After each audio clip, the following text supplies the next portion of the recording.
Hey friends. So it's Karen Richards, mortgage lender from Castle Rock Mortgage in Clarksville, Tennessee. Hope you're having a great day. I just wanted to come in and give you a few tips. One thing that I notice a lot when we pull credit looking at our borrowers is sometimes they have surprises come up. So I wanted to share with you some of the surprises. You can get on your freecredit.com and pull your own credit and kind of clean some of this stuff up if you are looking to buy a house so that your credit looks a little better, makes you a stronger borrower, okay? So I'm going to give you three things that I run into quite often. And two of them, I think people are a little surprised sometimes. The first, though, they're not, which is student loans, right? And so depending on the program, if it's Fannie or Freddie, there's different ways that can be counted against you.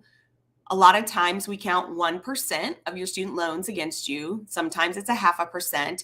But what I always tell people is, look, I know right now the government is not making you pay, but if they had you making income-based payments prior to the pandemic, then you get to use that amount. And a lot of times that's a lot less. So be sure and log into your student portal.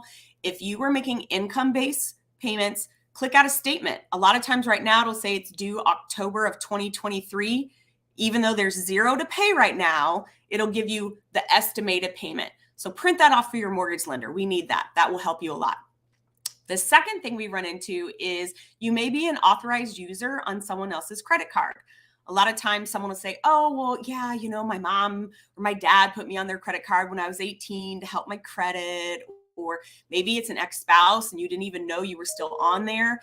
So these are things you want to look at, because let's say that is your parents and they have great credit and they can afford the $40,000 that's on their credit card because they pay the minimum pay, they pay, maybe they bought a car on it. I don't know, whatever they might've done, but that debt counts against you, even as an authorized user. So make sure that your name is off accounts that you don't use, that don't pertain to you. Okay.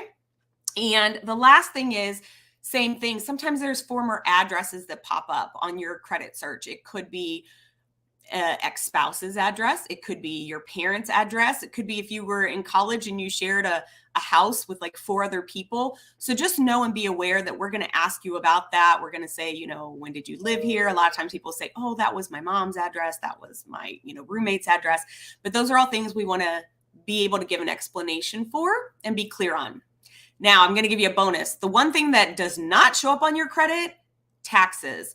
If you owe back taxes, we got to take care of that before you purchase a home, okay?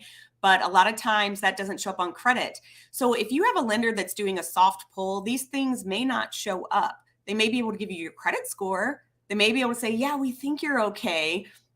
But for me, I think it's smart to sit down with a lender. If you really want to buy, one hard credit pull, even if you're not ready, is not going to hurt you compared to finding out halfway down your loan that you have debt, that you have taxes you owe, and all of a sudden they say, no, we can't do your loan, and you've already put a contract on a house. So sit down with myself, sit down with another loan officer at Castle Rock Mortgage. We would love to help you and get yourself prepared to be a stronger buyer. Okay? Have a great day, everybody.